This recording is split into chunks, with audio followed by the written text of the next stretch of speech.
Hello everyone, Kapil Talreja this side from HGPA classes Pune.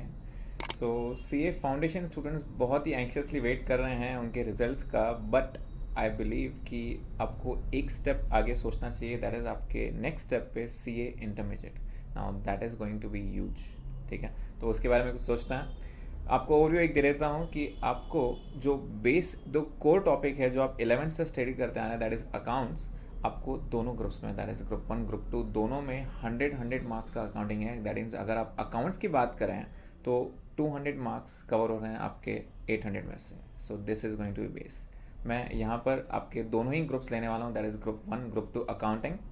The first group, ये जो हमने video बनाया है ये सिर्फ फर्स्ट ग्रुप के लिए है. यहाँ पर मैं आपको पूरा ओवरव्यू दूंगा, आपको एग्जैक्टली क्या क्या पढ़ना है, right. And I will be also covering a small topic, a small concept. ठीक है, ग्रुप 2 का वीडियो बहुत ही जल्द अपलोड हो जाएगा. तो ये देखते हैं हम ग्रुप 1 में आपको एग्जैक्टली क्या क्या स्टडी करना है. So when it comes to accounting, that is paper 1, आपका सबसे पहला पेपर यही रहने वाला है अकाउंटिंग. दैट इज़ 100 मार्क्स के लिए आपको कवर होने वाला है. अब तक के लिए मैं आपको बता दूं कि आप लोगों ने, जो मेरे स्टूडेंट्स हैं या आप जहाँ भी आपने अकाउंट्स पढ़ा है अब तक का, 11th का 12th का फाउंडेशन का, आई होप आपके सबके कंसेप्ट क्लियर होंगे. अगर नहीं भी रहेंगे सो नॉट टू वरी. मैं यहाँ पर जब स्टार्ट करता हूँ I always start from the base. मैं ऐसे ही समझ के चलता हूँ कि आप लोगों को कुछ नहीं आता, राइट. वहाँ से स्टार्ट करेंगे, right from zero. So nothing to worry. जिसका अकाउंटिंग बेस एकदम स्ट्रॉन्ग भी नहीं है, आई श्योर यू वो स्ट्रॉन्ग होकर ही आएगा. ठीक है, ये सब्जेक्ट आपको बहुत हेल्प करने वाला है आगे, because this being the core, ये CA that is chartered accounting, accountancy is the main topic हो गई, राइट. विल स्टार्ट अकाउंटिंग में आपको ओवरऑल एग्जैक्टली क्या स्टडी करना है. तो first is the accounting standards.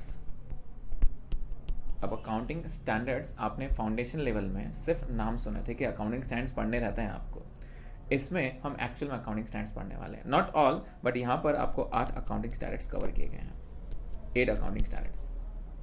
धीरे धीरे हम देखेंगे कौन से पढ़ने हैं आपको, बट 8 अकाउंटिंग स्टैंडर्ड्स आपको ओवरऑल पढ़ने हैं. ठीक है, बात करते हैं कंपनी अकाउंट्स की. अगर हम कंपनी अकाउंट्स की बात करें तो फाउंडेशन लेवल में आपने जहाँ छोड़ा था वहाँ से यहाँ पिक करना है. फाउंडेशन लेवल में आपने कंपनी में क्या क्या पढ़ा था. तो आपने कंपनी पढ़ा था issue and forfeiture of shares, equity shares हो या प्रेफरेंस शेयर्स हो. ऑल्सो आपने लास्ट टॉपिक देखा था पार्ट बी में इशू ऑफ डिवेंचर्स, राइट. तो उसी को आगे कंटिन्यू करते थे. अगर आपको याद होगा आपके यूनिट 1 में, दैट इज फाउंडेशन में, कंपनी अकाउंट्स में यूनिट 1 में there was an explanation of the balance sheet, right. Explanation of the balance sheet. तो वहाँ पे सबसे पहला जो टॉपिक आपको कवर करना है that is financial statements. Financial statements, और फाइनेंशियल स्टेटमेंट्स में यहाँ पे ट्रेडिंग P&L जो बैलेंस शीट आता था, लेकिन इसके साथ फाइनेंशियल स्टेटमेंट जब हम कंपनी की बात करते हैं, there is one more statement which you have to make, that is the cash flow statement. ये एक अलग आपको टॉपिक पढ़ना है. It is a part of financial statements, but आपको कैश फ्लो स्टेटमेंट भी पढ़ना है. This is most important. उसके बाद आपको और क्या क्या पढ़ना है इसके अंदर, that is accounting for bonus and right issue. अब बोनस इशू क्या होता है, राइट इशू क्या होता है, हम धीरे धीरे देखेंगे. इसके अलावा आपको कंपनी अकाउंट्स में पढ़ना है redemption of both, that is preference also and redemption of debentures also. Redemption of debentures. Redemption means what, that is to pay back. हम जब हमारे ही शेयर्स या हमारे डिबेंचर्स हम रीपर्चेस करते हैं, दैट इज शेयर होल्डर्स को या डिबेंचर होल्डर्स को पेमेंट वापस करना पड़ता है, दैट इज रिडम्पशन. तो वो प्रोसेस कैसे रहता है एग्जैक्टली, अकाउंटिंग प्रोसेस क्या रहेगा वो सीखेंगे. एंड लास्ट टॉपिक जो आपको कंपनी अकाउंट्स पढ़ना है that is the profit and loss pre and post acquisition. Pre and post acquisition. Again जब हम इस टॉपिक पे आएंगे तब मैं आपको बताऊंगा एग्जैक्टली ये क्या रहता है. ठीक है, दिस इज कंपनी अकाउंट. सो आपने जहाँ स्टॉप किया था वहाँ पे उसी को आगे कंटिन्यू करना है. आपने वहाँ पे रेगुलर शेयर्स की एंट्रीज देखी थी जो हम यहाँ पे भी रिवाइज करेंगे फिर से एक बार, and then will go forward. Next is आपको base accounting, that is proper accounting में आपको क्या क्या सीखना है. प्रॉपर अकाउंटिंग में आपको क्या क्या सीखना है. This was related to company accounts. अब कंपनी से हट के और क्या क्या पढ़ना है आपको यहाँ पे. तो आपको याद आ रहा होगा कि आपने बैलेंस शीट एसेट में आपका इन्वेस्टमेंट करके एक टॉपिक, एक इन्वेस्टमेंट रहता था बैलेंस शीट एसेट में इन्वेस्टमेंट. तो इन्वेस्टमेंट की आपको डायरेक्टली वैल्यू रहती थी कि मार्केट वैल्यू इतनी है एंड हमने इतने में लिया है, राइट. और फिर कंजर्वेटिव्स में आपको ये भी रहता था cost of market value which is lower. तो उसके अंदर क्या क्या इम्पैक्ट पड़ता है, हम इन्वेस्ट कहाँ कर सकते हैं, इन्वेस्टमेंट से क्या रिटर्न्स मिल सकता है. तो वो हमें एक टॉपिक है purely investment accounting. Investment accounting ये हमें पूरा टॉपिक करना है. ठीक है, उसके बाद आपको पढ़ना है इंश्योरेंस क्लेम्स. अगेन आपको ये भी एक एडजस्टमेंट याद आ रहा होगा कि गुड्स डिस्ट्रॉयड बाय फायर थे and insurance claim was admitted, तो वो इंश्योरेंस क्लेम कितना एडमिट होता था, कभी इसने किस पे ध्यान नहीं दिया, हमें हमेशा रेडीमेड दिया रहता था इंश्योरेंस क्लेम इतना हुआ, बाकी का लॉस हो गया, तो हम डायरेक्टली एसेट साइड में लिख देते हैं इंश्योरेंस क्लेम, बट वो इंश्योरेंस क्लेम का अमाउंट कैसे निकालते हैं, तो यहाँ पर हमें सीखना है। इसके अंदर आपको दो चीज़ सीखनी है, एक लॉस ऑफ स्टॉक और एक लॉस ऑफ प्रॉफिट, ठीक है, ये दो चीज़ें हमें सीखनी है, देखेंगे हम आगे इंश्योरेंस क्लेम में। उसके बाद आपको जो पढ़ना है that is hire purchase and instalment system, hire purchase and instalment. After that you have to study departmental accounting and branch accounting. Now branch और डिपार्टमेंट में फ़र्क क्या है, अगेन जब हम चैप्टर स्टार्ट करेंगे तब हम इसके ऊपर देखेंगे ब्रांच और डिपार्टमेंट में एग्जैक्टली डिफरेंस क्या आता है और उनकी अकाउंटिंग कैसे की जाती है। एंड द लास्ट टॉपिक जो आपको कवर करना है that is single entry accounting for incomplete records, accounting for incomplete records. और यहाँ पे आपको बहुत कोर स्टडी लगेगी हर चीज़ की, right from your start journal entries, 11th की जर्नल एंट्री से लेके जितना भी आपने अकाउंटिंग नॉलेज है सब कुछ लगने वाला है आपको इस टॉपिक में, राइट। तो कुल मिला के आपको ये सब देखना है, that is accounting standards, company accounts related और प्योरली अकाउंटिंग से रिलेटेड, ये सब आपको कवर करना है, ठीक है। ओके, सो आज मैं आपको एक छोटा सा टॉपिक पे बात करने वाला हूँ, that is the bonus issue. Now जब हम बात करते हैं बोनस की, bonus issue, and when we are talking about the bonus issue, a company can issue bonus shares, right.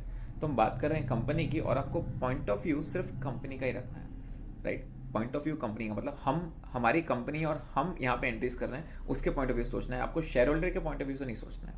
You are issuing bonus, आपकी कंपनी है, तो यहाँ पे section 63 is for bonus issue, section 63 of the companies act 2013, section 63 में आपको bonus issue देखना है। अब यहाँ पे कुछ लॉ पॉइंट ऑफ व्यू है, तो मैं आपको कुछ लॉ पॉइंट ऑफ व्यू बता देता हूँ कि बोनस है, it should be written in the articles, अगर आर्टिकल्स में नहीं है तो उसको अमेंड करना पड़ता है। एक बार अगर हम डिक्लेयर कर देते हैं बोनस तो वहाँ पे वापस रिवोक नहीं किया जा सकता, you will have to complete it and it must be completed within 12 months, right. Exactly अगर मैं आपको बोनस बताऊं कि एग्जैक्टली बोनस का मीनिंग क्या होता है, तो bonus is nothing but capitalisation of profits. Now what do you mean by this word, capitalisation of profits. तो यहाँ पे प्रॉफिट्स की जब मैं बात करूं, एक कंपनी शेयर होल्डर्स को बोनस क्यों देगी और कब देगी, तो कहना है इससे कि मेरी कंपनी अगर बहुत अच्छे लेवल पे, अच्छी पोजीशन पे, अच्छे प्रॉफिट्स में, तो ही मैं बोनस इशू देने का सोचूंगा, राइट। बोनस में क्यों दूंगा यहाँ पे, बिकॉज मुझे शेयर होल्डर्स को एक मेरा मार्केट में रेपुटेशन भी सेट करना है, राइट। तो वहाँ पे if I am having enough profits only then I will think of issuing bonus, right, only then I will think of issuing bonus. तो यहाँ पे कुछ कंडीशंस हैं जो आपको फॉलो करनी है। सेक्शन 63 इज फॉर बोनस, इसके साथ मैं एक सेक्शन 52 आपको वापस से रिवाइज कराना चाहूँगा। सेक्शन 52 अगर जो स्टूडेंट्स मेरे हैं उनको तो याद रहेगा ही, फॉर अदर स्टूडेंट्स मैं आपको याद दिला दूँ, सिक्योरिटीज प्रीमियम हम कहाँ कहाँ यूटिलाइज कर सकते हैं, सिक्योरिटीज प्रीमियम कहाँ कहाँ यूटिलाइज कर सकते हैं। तो एक उसमें पॉइंट था to issue fully paid up bonus shares, to issue fully paid up bonus shares, मतलब अगर हम बोनस देना चाहें तो we can use this securities premium. अब बोनस देना तो मैं आपको वापस बता दूं, बोनस मतलब हम फ्री में शेयर्स दे रहे हैं, तो ऑब्वियसली कुछ क्रेडिट होगा तो डेबिट भी हमें कुछ करना पड़ेगा, राइट। तो यहाँ पे securities premium is the word used, securities premium हम यूज कर सकते हैं because it is restrictive. Second जो इसके अंदर था, to pay premium on redemption, जो अभी ये काम नहीं आएगा बट हाँ आगे के चैप्टर्स में आपको वापस काम आएगा, to pay premium on redemption of shares और debentures. Third point was to buy back, now buy back is the word used for equity, अगर हम इक्विटी शेयर्स रीपर्चेस करना चाहते हैं तो that is the word buy back. And the fourth point is to write off loss on issue of shares और debentures. अगर हम starting में कुछ लॉस होता है, कुछ कमीशन ब्रोकरेज वगैरह पे करना पड़ता है शेयर्स पे या डिवेंचर्स पे, एट दैट टाइम वो लॉस राइट ऑफ करने के लिए हम सिक्योरिटीज में यूज़ कर सकते हैं। फिलहाल अभी के लिए मेरा जो काम वाला पॉइंट है that is point number 1, to issue fully paid up bonus shares, fully paid up, ठीक है। That means we can use securities premium to issue bonus. Apart from this जो आप आगे के टॉपिक्स में सीखने वाले हो that is CRR। CRR is capital redemption reserve. अब ये क्रिएट कब करना है और कैसे करना है ये हम आगे के टॉपिक्स में देखेंगे। दिस इज सेक्शन 69 कि हम CRR कहाँ यूटिलाइज कर सकते हैं। तो CRR सिर्फ एक ही जगह यूटिलाइज हो सकता है, and that is to issue fully paid up bonus shares. To issue fully paid up bonus shares एक ही जगह यूटिलाइज कर सकता है। सिक्योरिटीज प्रीमियम सेक्शन 52 में हम 4 जगह यूटिलाइज कर पा रहे थे securities premium, but CRR that is capital redemption reserve, हम ये जो रिजर्व है ये हम एक ही बार यूटिलाइज कर सकते हैं, एक ही जगह यूटिलाइज कर सकते हैं, and that is to issue fully paid up bonus shares. That means अगर मैं आपको एक ओवरव्यू दूं कि एग्जैक्टली करना क्या है और ये सेंटेंस का मतलब भी बताऊं आपको कैपिटलाइजेशन ऑफ प्रॉफिट्स का, तो मैं एक छोटी सी बैलेंस शीट पोजीशन बता रहा हूँ। ऑल्दो मैं रेगुलर बैलेंस शीट बना रहा हूँ, not as per companies act. Companies act के हिसाब से बैलेंस शीट कैसे बनती है वो भी हमें इस पूरा सीखना है इसके अंदर, बट एज ऑफ नाउ आपकी अंडरस्टैंडिंग के लिए मैं आपको बताना चाहता हूँ कि बैलेंस शीट में एग्जैक्टली आपको दिखता क्या क्या है। तो ये एक नॉर्मल बैलेंस शीट थी हमारी, और जहाँ पे लाइबिलिटीज था, यहाँ पर इस साइड हमारे एसेट्स थे, right. This is not the format as per companies act, this is just for your explanation. Liability में पहला हेड रहता था हमारा शेयर कैपिटल, पहला हेड रहता था शेयर कैपिटल। शेयर कैपिटल में आपको यहाँ पे इक्विटी शेयर्स थे, equity share capital and preference share capital, दोनों कैपिटल में दोनों ही आता है।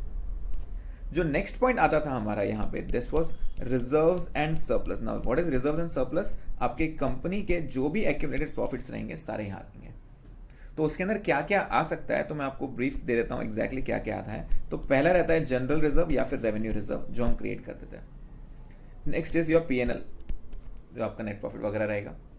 इसके बाद securities premium is again your profit, securities premium.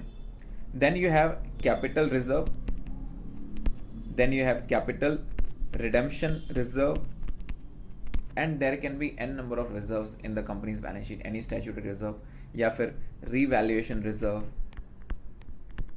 investment allowance reserve, investment fluctuation reserve and so on, बहुत सारे reserve हो सकता है।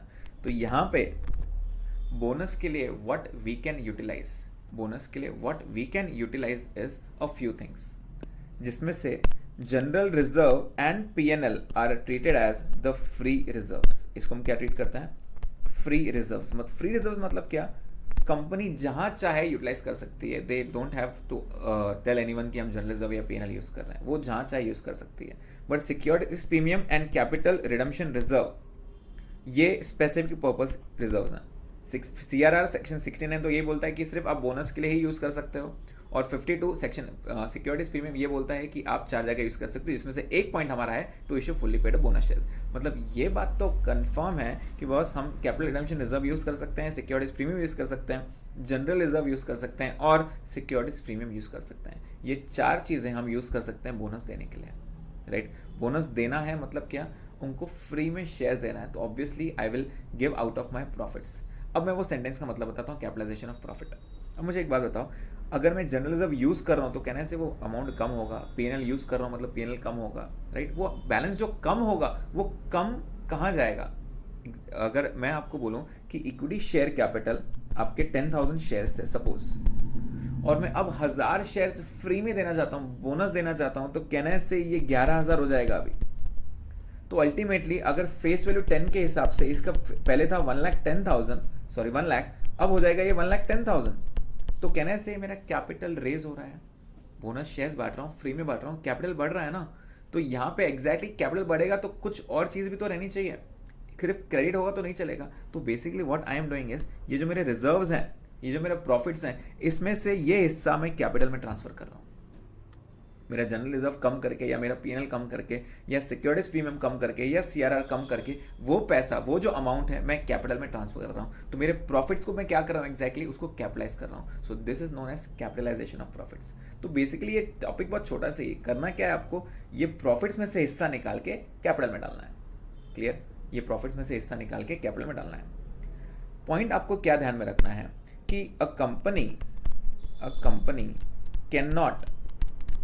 cannot issue bonus shares. A company cannot issue bonus shares unless they are fully paid up. They are fully paid up. मतलब अगर आपके fully paid up नहीं है, पार्टली पेड अप है, जैसे 10 रुपये का शेयर है, कंपनी ने अब तक 8 रुपये कॉल करके 8 रुपये कॉल किया था और उतना पेड अप हो गया था, बट अगर आप 2 रुपीज़ कॉल नहीं करते हो at this point of time, मैं बोनस शेयर्स इशू नहीं कर सकता।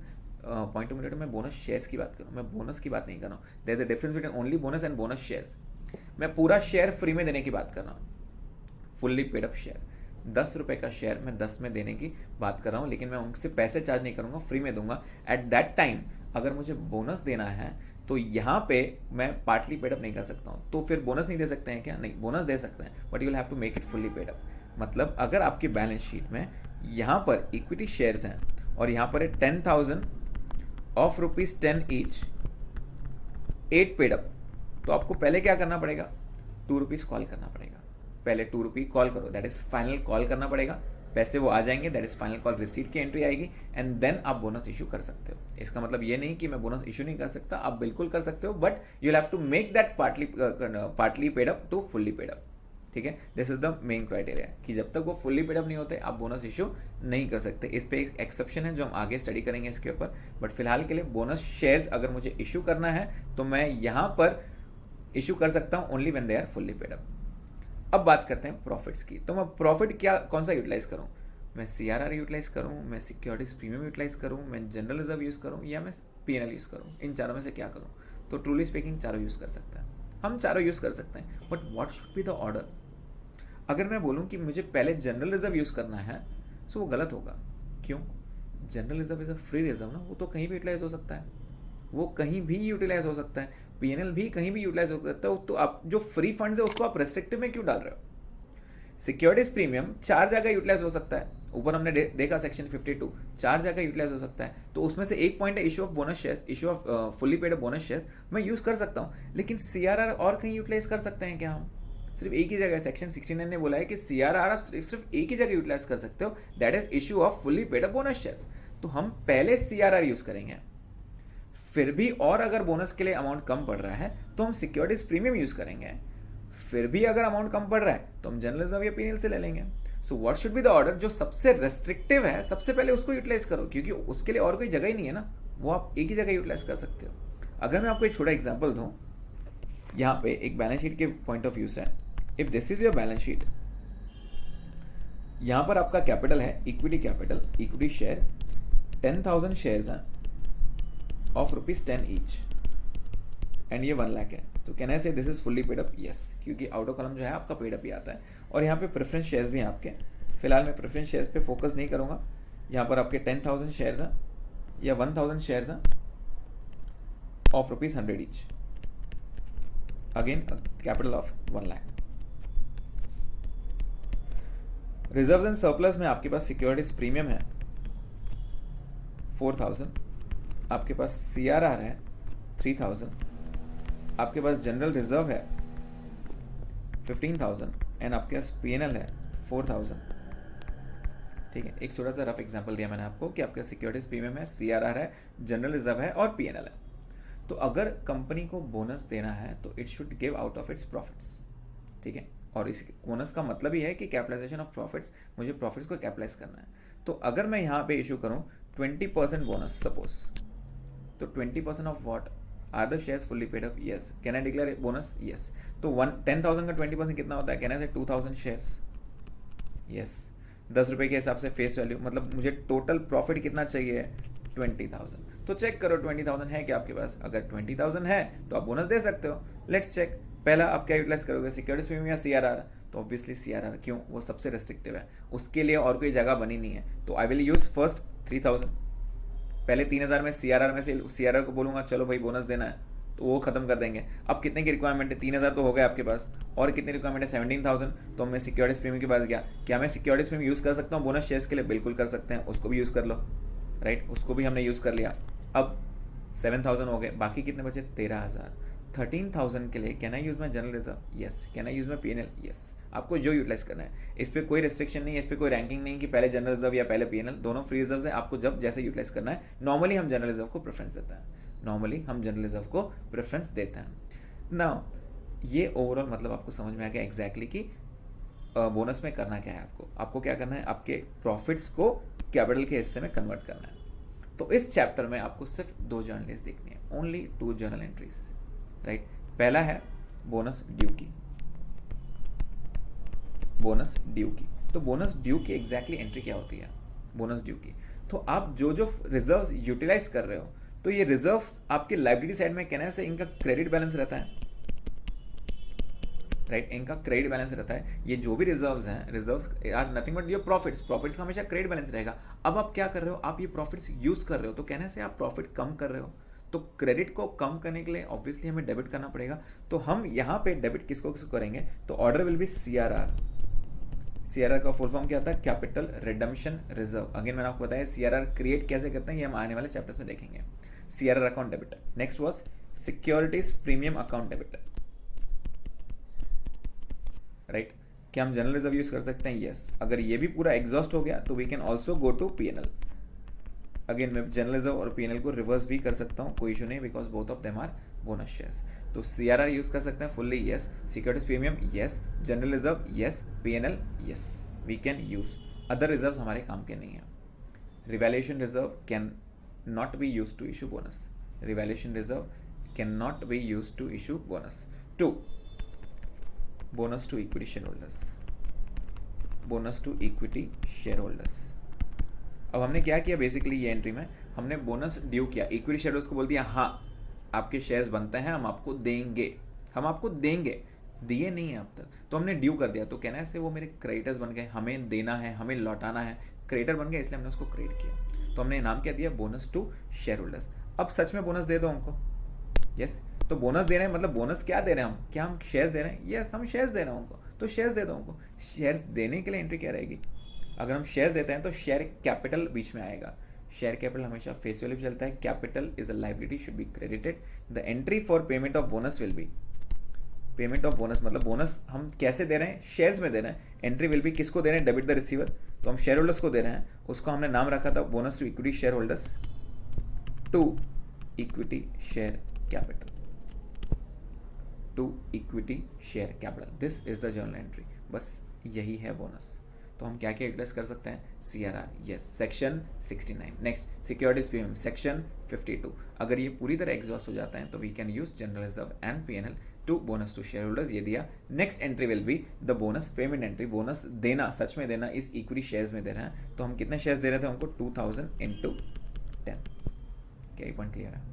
तो यहाँ पे बोनस ड्यू और पेमेंट 2 एंट्रीज आ गई आपकी। पेमेंट देना मतलब कैश नहीं देना, हम उनको इक्विटी शेयर्स देना है, इसलिए मेरा कैपिटल बढ़ रहा है। अगर आप चेक करोगे bonus to equity share holders debit और bonus to equity share holders credit cancel हो गया, मतलब वो अब आपकी बैलेंस शीट में नहीं दिखेगा, हम ऑलरेडी बोनस दे चुके हैं। पॉइंट क्लियर है ना। बात करते हैं एक्सेप्शन की। एक्सेप्शन क्या था कि कंपनी अगर चाहे तो पार्टली कन्वर्टेबल जो रहते हैं आपके, मतलब अगर आपके convertible that is partly paid up है, पार्टली पेड अप है, उसको फुल्ली कन्वर्ट करना चाहे फुल्ली पेड अप में, convert into fully paid up मतलब क्या, फॉर एग्जांपल 10 रुपये का मेरा शेयर है और 8 पेड अप, 10 रुपये का शेयर है और 8 paid up. Company 2 rupees bonus के टाइम पे देना चाहती है, बोनस के तौर पे, मतलब वो बोल रही है कि 2 रुपये एक काम करो शेयर होल्डर्स को, आप बोनस रख लो। तो बोनस रख लो इसका मतलब कहने से 2 रुपये हम बोनस के तौर पे दे रहे हैं शेयर होल्डर्स को। तो what I am doing is I am making my partly paid up converted into fully paid up. मैं इसको बोलूंगा 8 पेड अप था, मतलब हमने अब तक शेयर होल्डर से 8 रुपये मंगवाए थे सिर्फ, अब मैं बोल रहा हूँ कि ऊपर का 2 रुपये मुझे नहीं चाहिए, आप बोनस के तौर पे रख लो। रखने को कोई प्रॉब्लम नहीं है, शेयर होल्डर्स रख भी लेंगे, but the problem is section 52 that is securities premium और सेक्शन 69 दैट इज CRR, ये दोनों आप यूटिलाइज नहीं कर सकते हो। क्यों यूटिलाइज नहीं कर सकते हैं, बिकॉज यहां पे क्लियर सेंटेंस है, these can be utilize to issue fully paid up bonus shares, fully paid up bonus shares. इसका मतलब आप अगर शेयर्स इश्यू नहीं कर रहे हो, आप सिर्फ ऊपर का अमाउंट छोड़ दे रहे हो उनको फुल्ली पेड अप कन्वर्ट करने के लिए, at that time you can not utilize the securities premium and CRR। तो हम यूटिलाइज क्या करें, आपके फ्री रिजर्व यूटिलाइज करो ना, आप जनरल रिजर्व यूज करो, आप PNL यूज करो।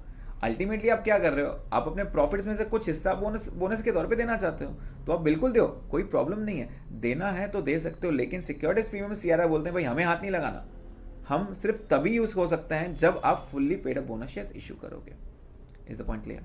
तो यहाँ पे अगर आप सपोज फाइनल कॉल ड्यू करना चाहते हो तो फाइनल कॉल ड्यू करके पैसा तो नहीं आएगा, but yes you can use general reserve and PNL. You cannot use securities premium and CRR because they can only be used to issue fully paid up bonus shares. अब अगर आपको question आता है एग्जाम में अगर आपको question आ गया कि यहाँ पे 10 रुपीज़ का शेयर है और 8 पेड अप है और कंपनी 2000 बोनस शेयर्स इशू करना चाहती है, बोनस शेयर्स इशू करना चाहती है, तो कंपनी इशू कर रही है मतलब फ्री में शेयर्स बांट रही है। इसका क्लियर मतलब है कि बॉस पहले इसको फुल्ली पेड अप करो, बिकॉज कंडीशन यही थी। कंडीशन क्या थी? The shares must be fully paid up. तो वो कंडीशन बताएंगे नहीं आपको, वो आपको बोलेंगे कि 8 पेड अप है और हम बोनस शेयर्स इशू कर रहे हैं। तो आपको पहले क्या करना पड़ेगा? पहले you will have to make the due final call and receive. Final call due करने की एंट्री याद है क्या आप लोगों को? आपने फाउंडेशन लेवल में फाइनल कॉल ड्यू करने की एंट्री सीखी थी। एंट्री क्या थी? Share final call account debit to equity share capital, जितने भी नंबर ऑफ शेयर्स रहेंगे into 2 rupees, that is final call, and पैसा मिलने की entry that is the receipt entry. पैसा आ रहा है, debit what comes in bank account debit to share final call. ये एक एजम्पशन नोट पे रहेगा, दैट इज हमने कॉल ड्यू किया और सारे शेयर होल्डर्स ने पैसा टाइम पे दिया। ये वो बोलेंगे नहीं कि फाइनल कॉल करो, बट हम फाइनल कॉल करके देंगे उन्हें। क्यों? बिकॉज उन्होंने क्लियर दिया है they are issuing 2000 shares as bonus. तो अगर वो बोनस देना चाहते हैं, क्लियर है, तो हम उनसे पहले रिक्वेस्ट करेंगे, दैट इज पहले फाइनल कॉल हम खुद से ड्यू करेंगे एंड देन वो रिसीव भी होगा ये एजम्पशन नोट पे कि सारे शेयर होल्डर्स ने पैसा दिया। क्या मैं अब बोनस दे सकता हूँ? यस। क्या मैं सिक्योरिटीज पे यूज़ कर सकता हूँ? बिल्कुल। क्या मैं CRR यूज़ कर सकता हूँ? बिल्कुल। बिकॉज वो दोनों कब यूज सकते हैं? To issue fully paid up bonus shares, convertible नहीं। पैसा ऊपर का छोड़ना है, दैट इज 8 रुपये को 10 रुपीज़ में कन्वर्ट कर देना। You are not issuing shares अभी भी आपके उतने हैं। तो आप जब नए शेयर्स इशू करते हो बोनस में, only eight that time securities premium CRR use कर सकते हैं। अगेन पहले क्या यूज करेंगे? CRR, फिर सिक्योरिटीज प्रीमियम, फिर जनरल रिजर्व PNL। कोई 2 एंट्रीज हमने सीखी थी, पहले ड्यू की और पेमेंट की। ड्यू की एंट्री क्या थी? CRR account debit, securities premium account debit, general reserve account debit, PNL account debit to किसको दे रहे हैं? बोनस। तो bonus to equity share holders. Next payment entry bonus to share holders to equity share capital. क्या ही point clear है यहाँ पर? राइट। अगेन लास्ट पॉइंट क्या था? लास्ट पॉइंट हमारा क्या था? क्या हम कन्वर्ट कर सकते हैं 8 रुपये को 10 रुपीज़ में एज अ बोनस? यस। लेकिन रेस्ट्रिक्शन क्या था? You can not utilize securities premium and capital redemption reserve. Yes. So this was overall the topic for bonus. I hope आप लोगों को समझ में आया होगा। सो आई होप आपको ये वीडियो पसंद आया होगा एंड आपको ये कंसेप्ट भी समझ में आया होगा। ओवरऑल मैंने आपको बता दिया ओवरव्यू क्या है बोनस में, अपने को क्या क्या करना रहता है। सो अगर आप लोगों को आगे ही मुझसे पढ़ना है और आगे कंटिन्यू करना है, so do fill up the form for our free demo lectures which will be starting from 1 Feb।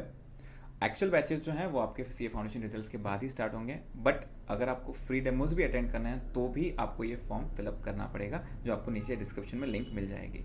ठीक है। आई होप आप सभी लोग फॉर्म फिलअप कर देंगे। So see you all at the classes. Thank you.